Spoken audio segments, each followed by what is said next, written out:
Mga kapatid, magandang araw po at kapayapaan ay maghari sa ating isipan at sa ating puso. At follow and subscribe, Factbuster PH at The Beloved Catholic sa Facebook page ni Kaburnok. At abangan nyo si Kaburnok, no? Dahil marami siyang i-reveal na mga maling aral at matutunan natin ang katotohanan. Dahil ang katotohanan ay magbigay sa atin ng tunay na kalayaan. God bless!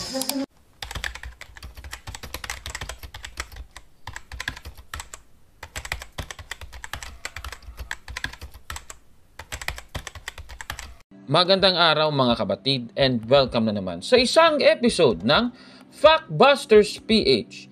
Ayon po sa Mateo 16:18, itatayo po ng ating Panginoong Jesucristo ang kanyang iglesia. Kaya nga sabi dito, itatayo ko ang aking iglesia. Ayan, nabasa po natin sa talata, no? Kaya mula po sa talatang ito, talagang si Kristo po ang nagtayo ng kanyang iglesia. Tanong, ito bang iglesia na makikita natin yung templo sentral sa Diliman? Sino ba ang nagtatag ng nasabing iglesyang ito? Iglesia ni Kristo ba na naitatag sa Pilipinas ang itinayo ng ating Panginoong Jesucristo? Suriin natin yan mga kababayan. Ayon po sa Pasugo Magazine May 2019 issue, sa page 41 sa article na isinulat ni Ervin Almedina. Itong pamagat ay grabe, no? Si Kristo ang nagtayo ng Iglesia ni Kristo sa Pilipinas. At ayon po sa article ay ganito. Sa artikulong ito ay patutunayan sa pamamagitan ng mga banal na kasulatan na si Kristo ang nagtayo ng Iglesia ni Kristo na lumitaw sa Pilipinas noong Hulyo 27, 1914. Grabe naman yan mga kababayan, ano? Talagang tahasan nilang sinasabi ng ating Panginoong Jesucristo daw ang nagtayo ng kanilang iglesia. Meron ngang video sa internet ngayon na lumabas Ayan, nakikita ninyo sa screen. Ang sabi sa thumbnail, si Kristo ang nagtayo ng Iglesia ni Kristo sa Pilipinas. At ito po ay makikita natin sa INC Radio, mga kababayan, na ito po ay noong July 24 lang na i-ere, mga kababayan. Ayan, nakikita nyo sa screen. At mula po sa INC Radio, Evangelical Mission on Air and Online na nasabing clip na ito, ay ihahatid po ng dalawang ministro ng Iglesia ni Cristo ni Manalo na si Christian Cruz at si Orly de Guzman ang kanilang paniniwala. Bakit ang Iglesia ni Kristo daw na naitatag sa Pilipinas ay itinayo ng ating Panginoong Jesucristo? Ano ba ang kanilang batayan? Ito, panoorin natin.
Ganun ba yun? Okay, sige. Ayon po sa kanila, mga kababayan, ang Iglesia ni Cristo daw na natatag sa Pilipinas ang tinutukoy na kawan doon sa Juan 10:16. Kasi dito sa Juan 10:16, may binabanggit po na ibang mga tupa.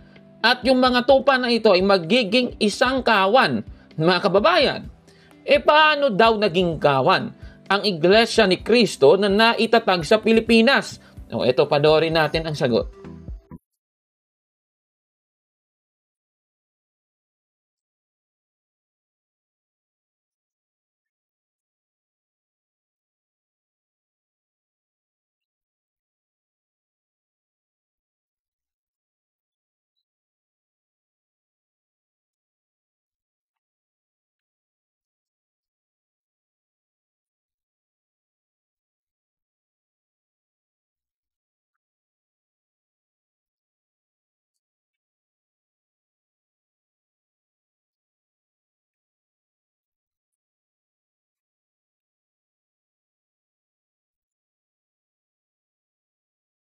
Okay. Sige.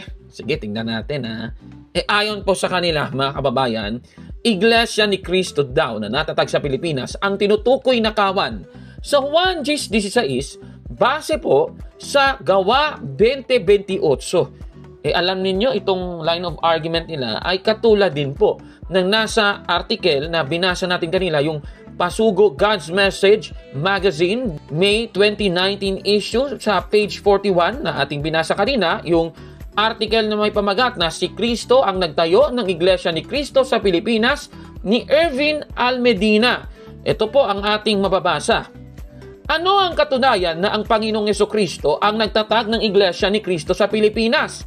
Mayroon siyang hula o paunang pahayag tungkol sa kanyang ibang mga tupa na gagawin niyang isang kawan.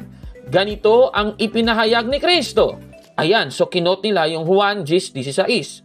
Tuloy natin ang basa. Ayon sa hula ni Kristo, mayroon pa siyang ibang mga tupa na hindi kabilang sa kawan noon.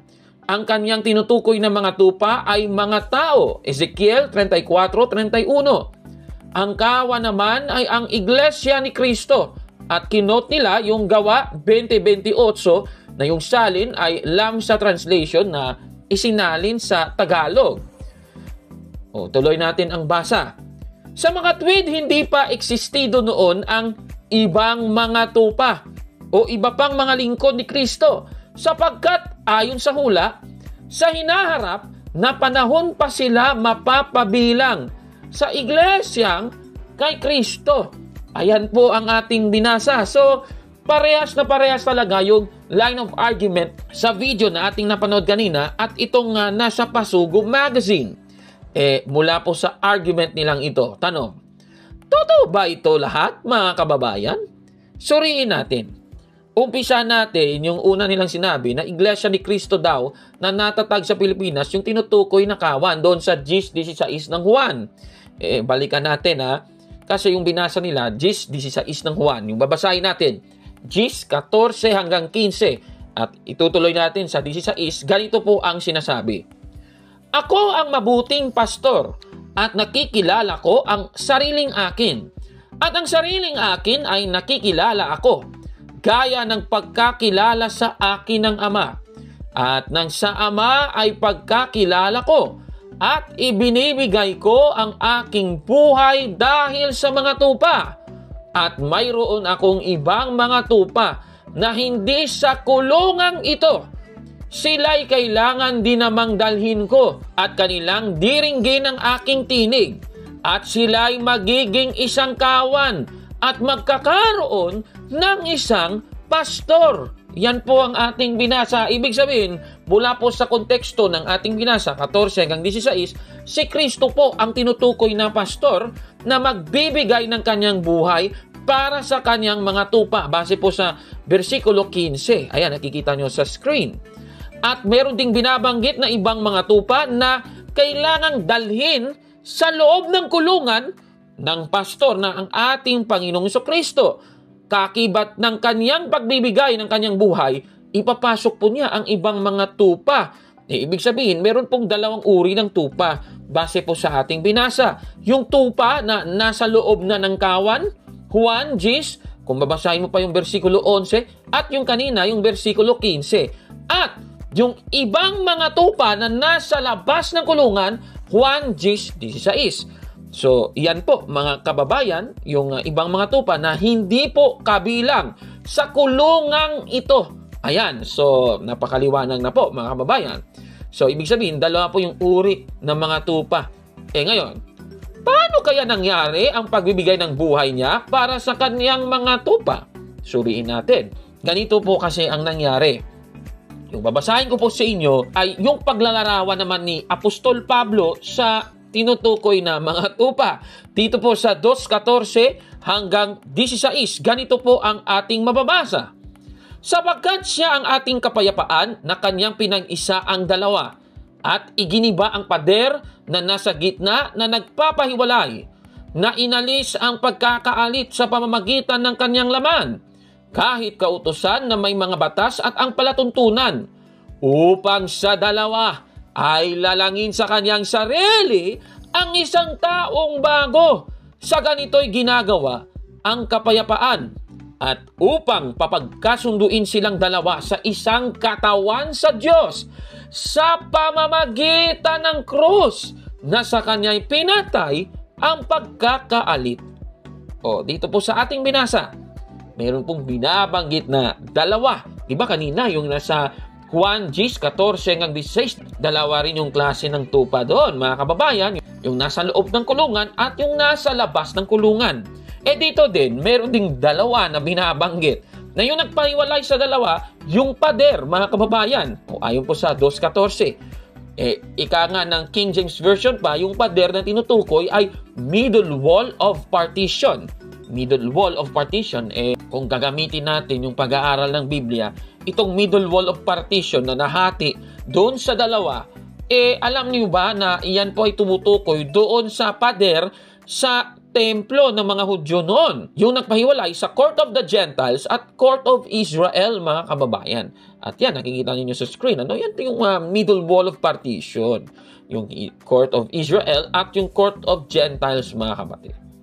Ngayon, doon sa 2:15, mula sa dalawa, mga kababayan, lalangin daw sa kanyang sarili ang isang taong bago. Diba, doon sa Juan, Gis, 16, yung nasa labas ng kulungan ng mga tupa ay ipapasok sa loob at gagawin yung mga tupa na nasa loob na at yung tupa na mula sa labas gagawin silang isang kawan. Dito ganun din, may gagawing isang taong bago. Paano ba nabuo ang taong bago? Sa Efeso 2:15 na mula sa dalawa na pinaghiwalay ng pader. Ayon po sa 2:16, yan po ay sa pamamagitan ng krus na sa kaniyang pinatay ang pagkakaalit. Ibig sabihin, mga kababayan, namatay si Kristo sa krus. At dahil doon, napag-isa po yung dalawa. Kagaya din pala yan ng nangyari sa 1 Gis 16, mga kababayan. Ano ba itong taong bago kasi na ipinagkasundo sa pamamagitan ng krus? Basahin natin yung 5:25 ng Efeso. Ganito po ang ating mababasa. Mga lalaki, ibigin ninyo ang inyong asawa, gaya naman ni Kristo na umibig sa iglesia at ibinigay ang kanyang sarili dahil sa kanya. Napakaliwanag, mga kababayan. Ibinigay pala ni Kristo ang kanyang sarili para sa kanyang iglesia. Ibig sabihin, ang iglesia pala na itinayo ni Kristo, ang tinutukoy na taong bago na ipinagkasundo sa pamamagitan ng krus. Mga kababayan, klarong-klaro. Ngayon, puntaan natin, ano ba yung ibig sabihin ng dalawa doon sa Efeso 2:14 na pinag-isa ng ating Panginoong Jesucristo, naging taong bago na siyang iglesia na itinayo ng ating Panginoong Jesucristo? Ngayon, ang gagawin natin, itataas natin. Sa versikulo 11, meron pong binabanggit na mga hentil sa laman. Noong una, may hintil sa laman. At meron ding binabanggit na mga hindi kabilang sa bansa ng Israel. Alam naman natin kung ano yun. Di mga hintil, ano ba yung mga kabilang naman sa bansa ng Israel? Di ba mga Hudyo? So, ibig sabihin, yung dalawa na binabanggit sa Efeso 2:15 ay mga hentil at mga Hudyo. Kaya nga sa salin na contemporary English version, ang sinasabi, He even brought Jews and Gentiles together as though we were only one person. Klarong-klaro mga kababayan. Ibig sabihin, yung pinag-isa yung Hudyo at yung Hentil. Ganyan po mga kababayan. Na-resolve na natin yung nasa Efeso. Puntahan naman natin ngayon yung nasa Juan 16 mga kababayan.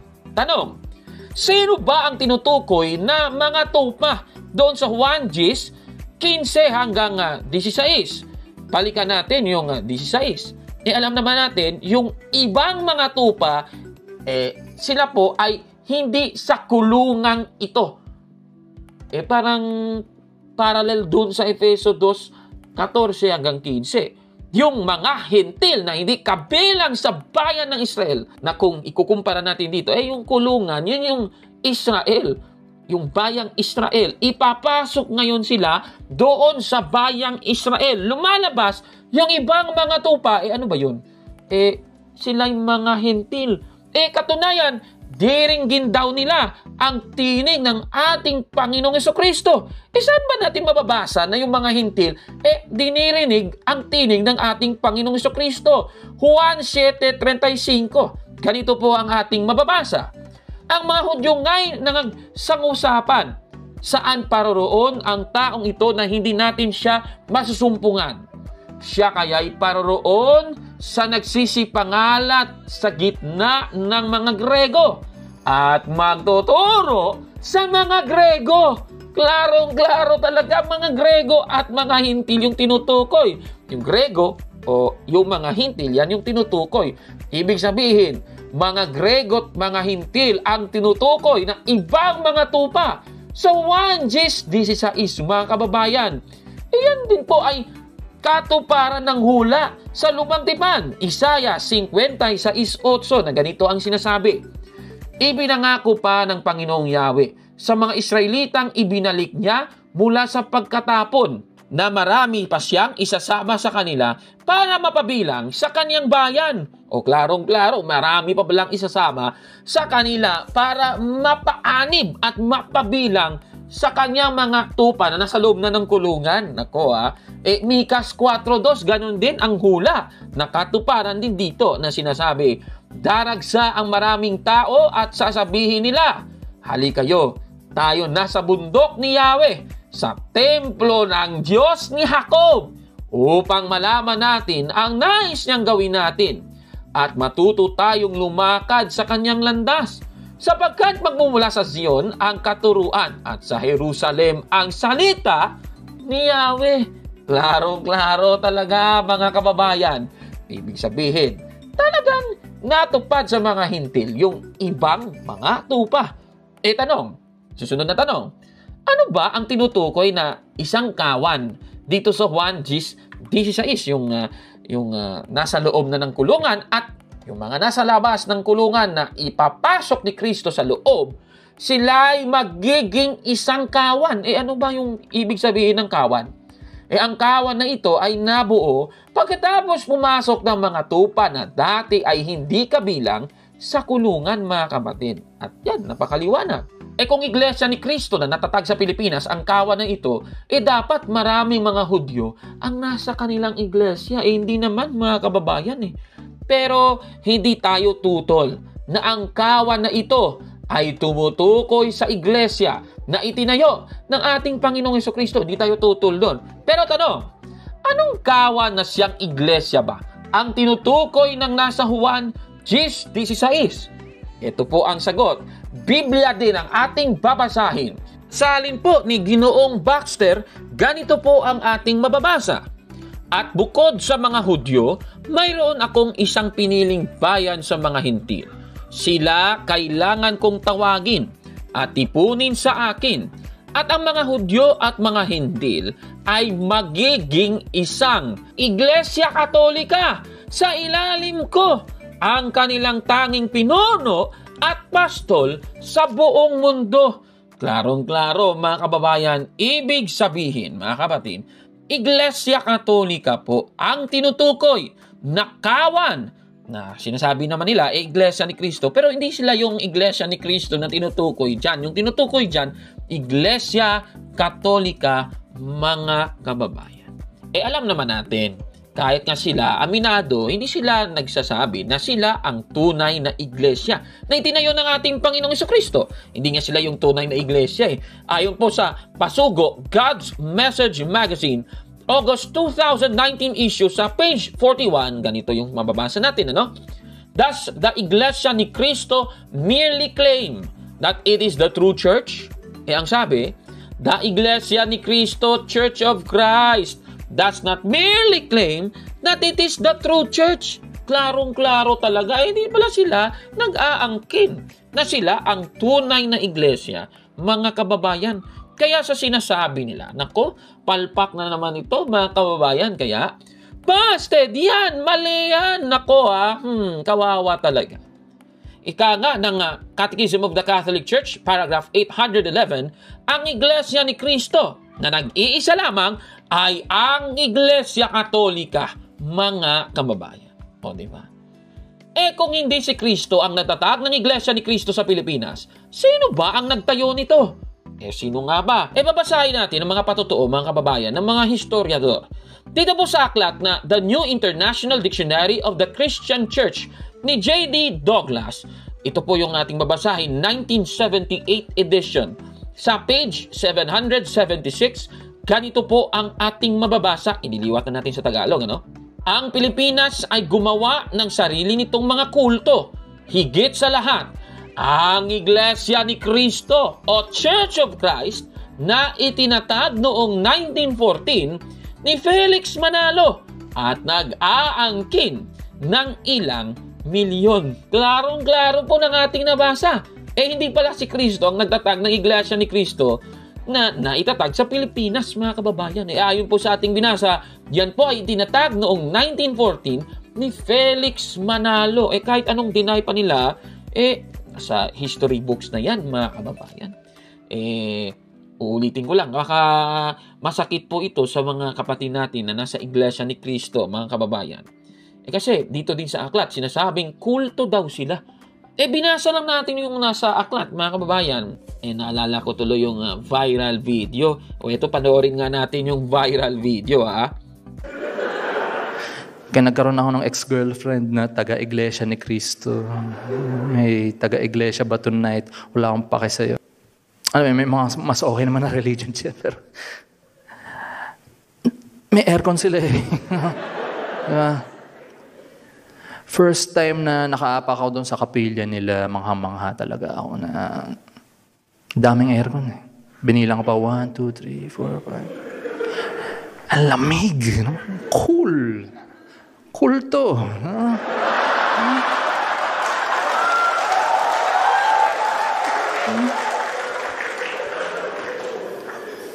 Grabe naman yan.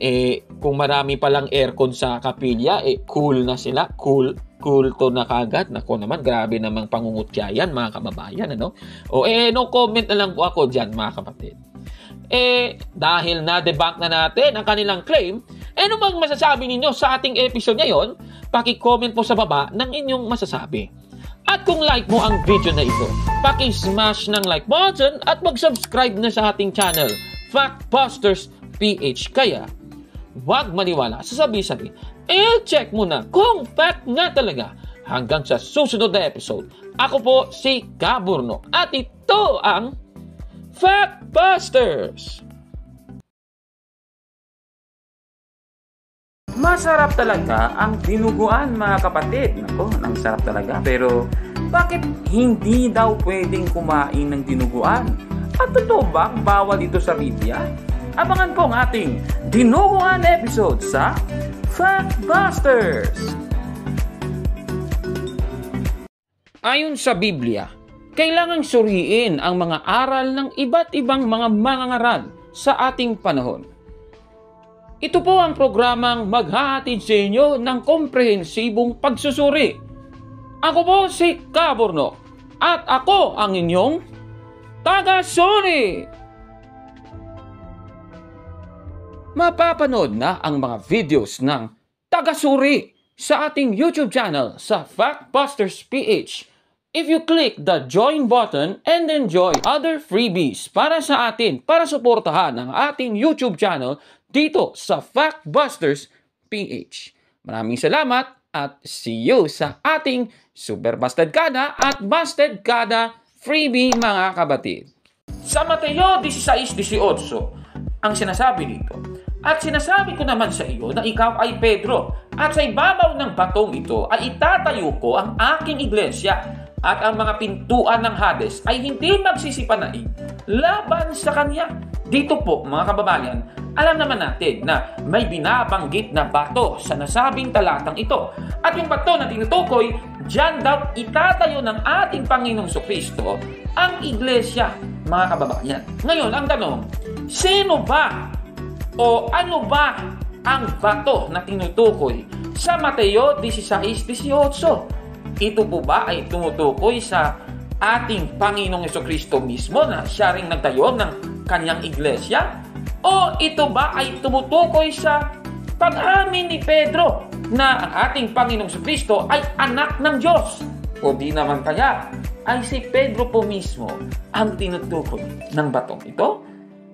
Susuriin natin yan base po sa lente ng Biblia, ating pangaralan sa isa na namang The Rock episode ng Factbusters. Mga kapatid, magandang araw po at kapayapaan ay maghari sa ating isipan at sa ating puso.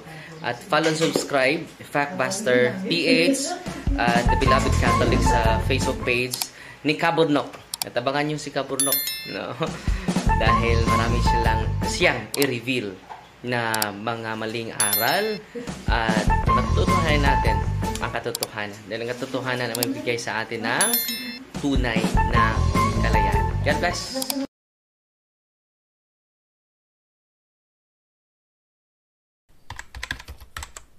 Magandang araw mga kabatid and welcome na naman po sa isang episode ng Factbusters PH.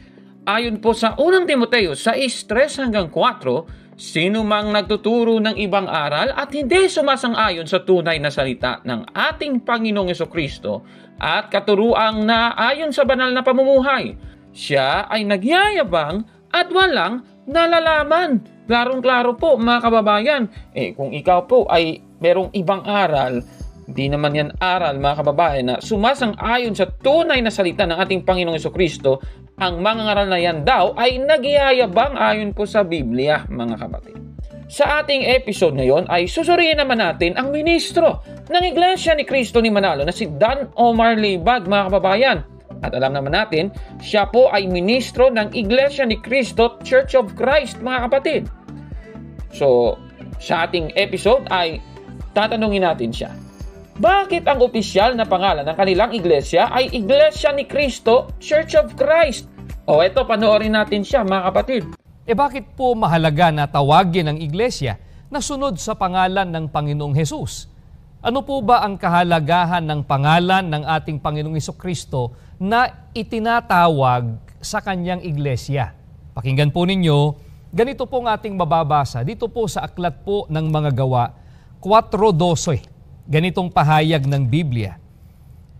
Kay Jesucristo lamang matatagpuan ang kaligtasan, sapagkat sa silong ng langit, ang kanyang pangalan lamang ang ibinigay ng Diyos sa ikaliligtas ng tao.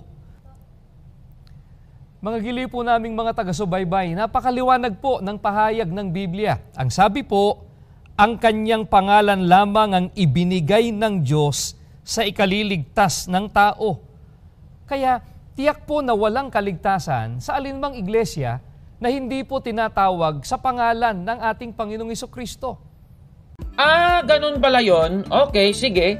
Ayon po sa kanya, dapat daw tawagin ang iglesia na sunod sa pangalan ni Jesucristo dahil walang kaligtasan ng iglesia na hindi sunod sa pangalan ni Jesucristo base po sa Gawa 4:12. Kasi sabi daw sa 4:12 ng Gawa, ang kaniyang pangalan lamang ang ibinigay ng Diyos sa ikaliligtas ng tao.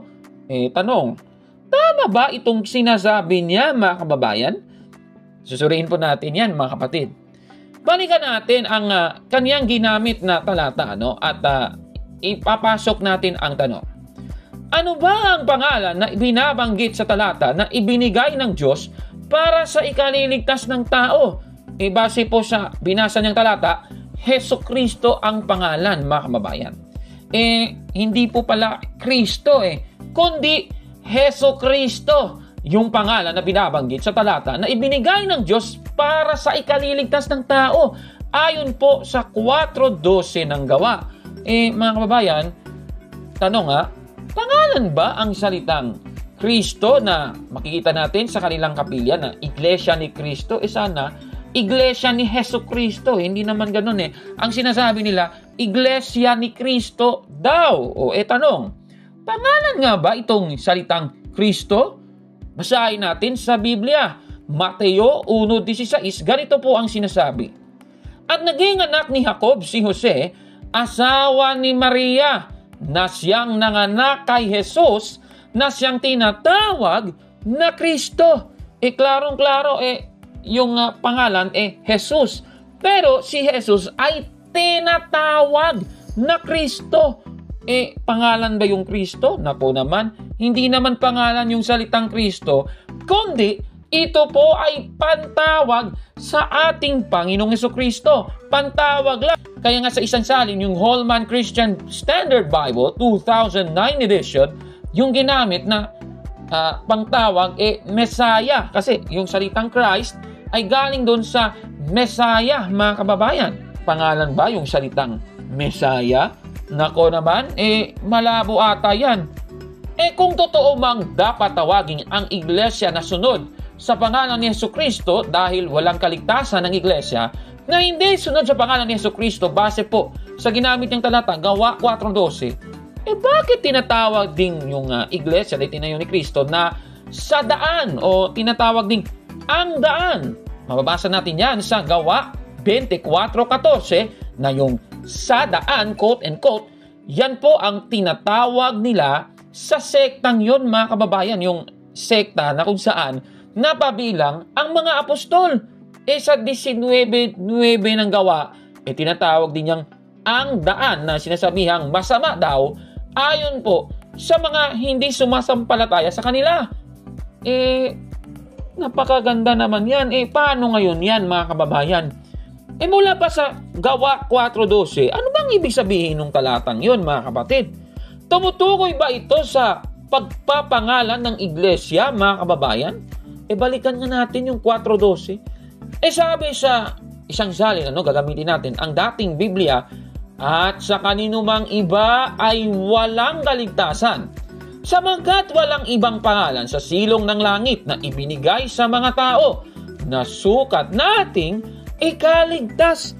Dito po sa ating binasa, mga kababayan, ang pangalan ba ni Kristo ang tagapagligtas o si Kristo mismo yung tagapagligtas? Nako naman hindi naman yung pangalan niya yung tinutukoy, kasi yung tinutukoy po dito, kahit sino mang sa iba, wala namang kaligtasan, mga kababayan, kundi na kay Kristo lamang. Ayon po sa 4:12 ng Gawa, sapagkat walang ibang pangalan. Anong pangalan ito? Kung itataas natin sa 4:11, yan po yung pangalang Jesus, mga kababayan. Nako ibig sabihin, ang tinutukoy pala ng talata ng Gawa 4:12 na tagapagligtas ay ang tagapagligtas na ang pangalan ay si Jesus, at hindi po ang pangalan ni Jesus ang magliligtas sa atin. Magkaiba po yun, at mali po yung kanilang unawa sa Biblia talaga. Kaya sa salin ng Good News Translation, salvation is to be found through Him alone. Hindi po sinabi na salvation is to be found through His name alone. Walang ganon. Mali. Nako Kaya nga sa isa pang salin, kanilang ginagamit din yung New Century Version, Jesus is the only one who can save people. No one else in the world is able to save us. Yan po ang ibig sabihin ng 4:12 ng Gawa. Kaya mula dito, hindi po maaaring gamitin yung 4:12 ng Gawa para sabihin dapat may pangalan ni Kristo ang iglesia, mga kababayan. Nako, palpak na argumento yan. Kaya sa sinasabing ito ni Dan Omar Leibag, palpak yung hermeneutics mo, boy. Kaya, busted yan, mali. Sandali. Meron tayong babasahing talata. No? Gawa 3:16. Ganito naman po ang sinasabi. Ang kapangyarihan ng pangalan ni Jesus ang nagpagaling sa lalaking ito. Nangyari ito dahil sa pananalig sa kanyang pangalan. Ang pananalig kay Jesus ang lubusang nagpagaling sa kanya, tulad ng inyong nakikita. Base po sa ating binasa, ang pangalan ni Jesus daw ay may kapangyarihang magpagaling. Tanong, literal ba itong unawa na dapat may pangalan ni Jesus? Ganun ba yon? Kasi sabi dito kung ikaw ay nananalig sa kaniyang pangalan, gagaling ka daw. O yan ang sinasabi ng talata.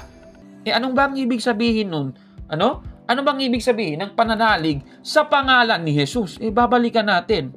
Sabi dito, ang pananalig kay Jesus, hindi po sa pangalan niya mismo, kundi kay Jesus po. Yun po ang lubusang nagpagaling sa kanya. Klarong-klaro, mga kababayan. Kaya ang pananalig sa pangalan ni Jesus, ibig sabihin nun, ikaw ay nananalig sa ating Panginoong Jesucristo mismo. Okay? Palpak talagang mga ministrong ito, mga kababayan. Kaya nga sasali ng ang salita ng Diyos Tagalog Contemporary Version, yung talata, sinasabi, ang pananampalataya kay Jesus. Hindi sinasabing ang pananampalataya sa pangalan ni Jesus na ililiteral naman ang INC. Nako At tandaan, nangyari ang pagpapagaling sa pananampalataya kay Jesus. Klarong-klaro, mga kababayan. Ngayon, puntahan naman natin itong isang maiwagang tanong. Alam naman natin, hindi lang po sila ang merong pangalang Iglesia ni Cristo o Church of Christ. Nakikita nyo po sa screen, ang dami, mga kababayan. Naku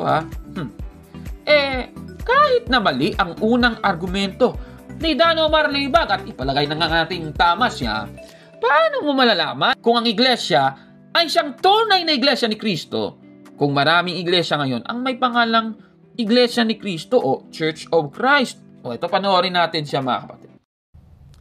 Pero ang ibig po bang sabihin nito, ang lahat ng relihiyong may pangalang Iglesia ni Cristo ay tunay at maliligtas na? Hindi po, mga kaibigan. Paano po natin makikilala sa mga tinatawag na Iglesia ni Cristo ngayon kung alin ang tunay? Alinsunod po sa ating narinig at nakita sa aklat ng Iglesia Katolika Romana na sinulat po ni John Francis Knoll. Ang aklat pong yan ay ipinakita po namin kanina. Father Smith Instructs Jackson. Ang sabi po ng sumulat ng aklat, ang Iglesia ni Cristo ngayon sa kalagayan, sa kapangyarihan, sa aral, ay dapat maging katulad ng kanyang dating kalagayan noong ito'y maglingkod sa mga tao sa pamamagitan ng 12 apostol.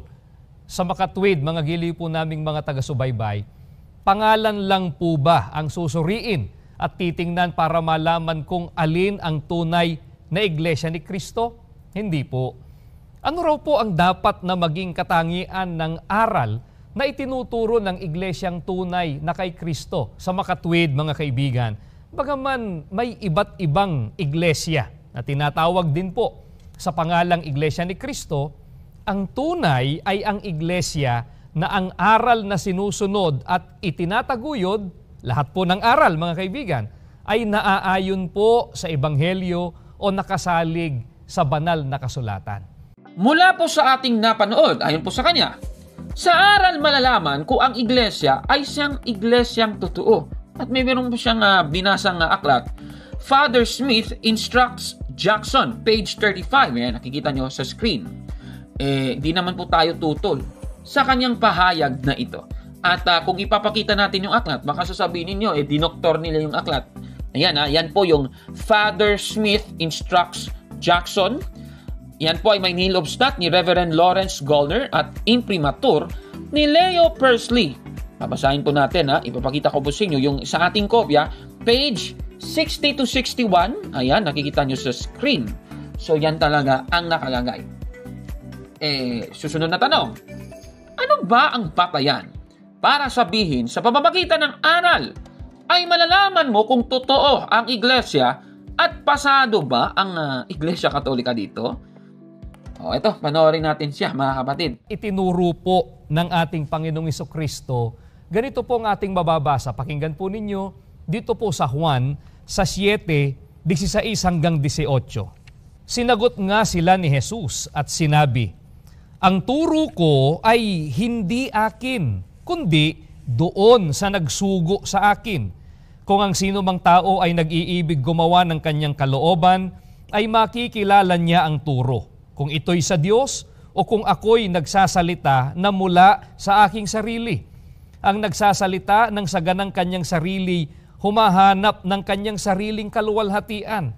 Datapwat ang humahanap ng kaluwalhatian niyaong sa kanya'y nagsugo, ang gayon ay totoo at sa kanya'y walang kalikuan." Mga giliw po naming mga taga-subaybay, maliwanag po sa pahayag ng ating Panginoong Jesucristo. Makikilala ang totoo o tunay na sa Diyos sa turo o sa aral na itinataguyod nito. Paano po kung mula lang sa sarili ang itinuturo? Ang gayon po ay humahanap lamang ng sariling kaluwalhatian at hindi ang sa Panginoong Diyos. Diyan natin sukatin ang Iglesia Katolika Romana. Pasado po kaya sa panukat na ito ang Iglesia Katolika Romana? Ano po ba ang tahasang pag-amin ng mga tagapagturong Katoliko tungkol sa Iglesia Katolika Romana ngayon? Aklat po nila. Ang babasahin po namin, mga kaibigan, dito po sa aklat na pinamagatang The Spirit of Catholicism. Ito po'y isinulat ni Carl Adam at ni Justin McCann. Ganito pong ating mababasa dito po sa page 2 at mamaya po ay babasahin din po namin ang page 166. Tinatanggap naming mga Katoliko kapag karaka nang walang anumang ikahihiya bagkos may pagmamalaki na sa anumang paraan ang Katolisismo ay hindi maaaring ihambing sa unang Kristyanismo ni maging sa Ebanghelyo ni Kristo. Siya, ang Iglesia Katolika, ay hindi man lamang nag-aatubiling kumuha ng mga ritual at ng mga sagisag pagano, kailanmat ang gayong mga bagay ay maaaring isa Kristiyano at maisaayos. Mga kaibigan, tahasan pong inaamin dito ni Carl Adam, isang tagapagturong Katoliko, na ang Katolisismo ay hindi maaaring ihambing sa unang Kristyanismo ni maging sa Ebanghelyo ni Kristo. Sang-ayon tayo, mga kaibigan, sa sinabi niya dahil sa pangalan pa nga lamang po ay ibang-iba na po ang Iglesia Katolika sa unang iglesia na tinatawag na Iglesia ni Kristo. Bakit po kaya na iba? Hindi lamang po sa pangalan, kundi maging sa aral na sinusunod ang Iglesia Katolika sa unang iglesia na sunod sa pangalan ng ating Panginoong Jesucristo. Saan po kaya kinuha ng Iglesia Katolika ang mga aral nito? Narinig po ninyo, ayon pa po kay Carl Adam, kumuha po ang Iglesia Katolika ng mga ritual at ng mga sagisag pagano. Sa makatwid, mga kaibigan, hindi po sa Biblia nagmula ang aral ng Iglesia Katolika Romana. Napakarami na po tayong pagtalakay sa mga aral ng Iglesia Katolika na nagmula po o galing po sa mga pagano. Mga doktrina na inimbento lamang o binuo sa pamamagitan ng kanilang konsilyo. Kaya naman po, mga kaibigan, talagang hindi po maaangkin ng mga otoridad Katoliko na ang kanilang iglesia ang tunay na iglesyang itinayo ng ating Panginoong Hesukristo. Ayan, so napanood po natin si Dan Omar Leibag. Yung ginawa niya, binasa muna niya yung Juan 7:18. At ayon sa kanya, mula sa Juan 7:18, hindi daw pasado ang Iglesia Katolika base sa talatang ito, Juan 7:18, dahil ang aral ng nasa Iglesia Katolika daw ay galing sa pagano. At yan po ay sa pamamagitan ng kanyang aklat na binasa, The Spirit of Catholicism ni Carl Adam, page 2, at pinutol niya, isasama niya yung nasa page 166. At titingnan natin kung totoo ito, mga kapatid. Ano? Sige, susuriin natin. Okay. Babasahin natin ang aklat muli, The Spirit of Catholicism ni Dr. Carl Adam. Dito po ay may nihilobstat ni Arthur Scanlan at imprimatur ni Patrick Cardinal Hayes. Babasahin po natin ang 1931 edition. Umpisan muna natin sa una niyang pahina na binasa. Page 2. Ito, ipapakita ko po sa inyo. Yan po ang kanyang binasa. Okay. So, wala namang mali dito. Yun talaga ang nakalagay sa aklat. Okay. So, titignan natin ngayon at susurihin. Baka pinutol naman niya. O, tingnan natin ha. O, yan ang karugtong, mga kapatid. So, itong gagawin natin. Babasahin natin muli at idudugtong natin yung karugtong. Ano? Ito ang sinasabi. Kaming mga Katoliko ay madaling kumikilala ng walang anumang kahihiyan. Hindi man ng may pagmamalaki na ang Katolisismo ay hindi makikilala ng simple at ganap sa primitibo na Kristyanismo o maging sa Ebanghelyo ni Kristo. So, yun lang kanilang binasa at alam naman natin, INC kasi incomplete, kaya pinutol. So, merong karugtong. Ito po ang karugtong. Sa parehong paraan na ang malaking ensina ay hindi makikilala sa maliit na bunga ng ensina. Ayan, so nakikita natin ngayon yung konteksto, mga kababayan. Ha? Ito pala ay tumutukoy sa paglago ng Iglesia Katolika na kagaya ng Iglesia noong nagsimula ito na ikinumpara sa maliit na ensina o oak at ang Iglesia Katolika ngayon ay ikinumpara naman sa malaking ensina ngayon na ngayon ay isang giant oak tree na, mga kapatid. At yan po ay biblical. Mateo 13:31, ganito po ang sinasabi, ipagpapatuloy natin sa 32. Sinaysay niya sa kanila ang isang talinhaga na sinasabi, ang kaharian ng langit ay tulad sa isang butil ng binhi ng mustasa na kinuha ng isang tao at inihasik sa kaniyang bukid na siyang ang lalong maliit sa lahat ng mga binhi. Tatapwat ng tumubo ay lalong malaki kaysa mga gulay at nagiging punong kahoy. Ano pat nagsisiparoon ng mga ibon sa langit at sumisilong sa kanyang mga sanga. Ay napakaliwanag. Ang Iglesia Katolika ngayon at ang Iglesia Katolika noon ay hindi magkapareho dahil nagbunga na nga. Meron na ngang pagtubo o paglago, mga kababayan. Yan pala ang konteksto nun. Kaya kagaya ng malaking puno ng mustasa na ngayon ang Iglesia Katolika. At ito po ang patunay na ang kaharian ng Diyos ay nasa Iglesia Katolika. Kaya kung tutol ang mga ministro dito, ibig sabihin, wala talaga ang kaharian ng Diyos sa kanilang iglesia. Nako punta naman natin yung isang pahina na kanilang binasa.